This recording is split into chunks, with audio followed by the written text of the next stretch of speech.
The Sarajevo Six, I would love to spoil it, but I won't. It's a neat 6-target campaign that carries you through our world of assassination.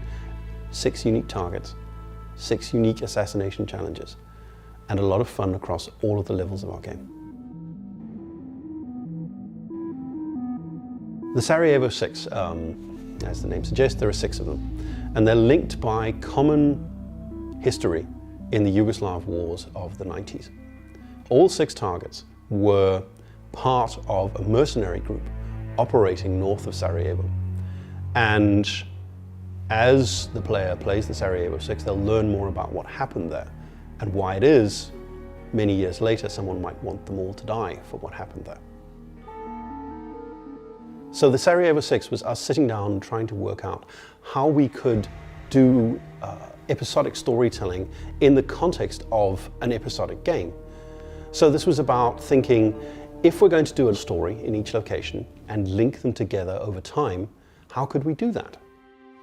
So we step back, we look at the world and say, what if 47 knew about Novikov and knew about Margolis, but they were just details in his briefing? What he was there to do was eliminate the director. So with that in mind, it allows us to step back, let all of the setup and the experiences of the main mission kind of fade into the background and become simply backdrop. We set about thinking, what if the showstopper, this fashion event of the year in Paris, what if that was not about Viktor Novikov? What if Viktor Novikov was just a guy who was there? But the target was, in fact, Scott Sarno, the European head of operations for CICADA. The well-dressed, highly dangerous bodyguards who move around and secure Novikov and Margolis, they are part of CICADA. The classic tools that you might use in a game or a movie to tell stories don't really work in a sandbox game like Hitman, where you never really know where the player is, you never know where Hitman might be lurking, how he might be dressed. So you have to rely on things like what can be said to 47 by Diana. You rely on the briefing. You also rely on what people in the world say. You rely on what 47 observes. So what we do is we build content on top of the existing levels in the game. And the Sarajevo Six is an example of this. We build missions like that become available to the player over time.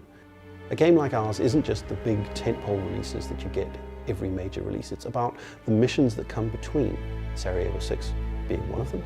So you really want to sit down and take the time to follow a Sarajevo Six target or an elusive target to really get the full picture of what's going on, to really understand the narrative that these have.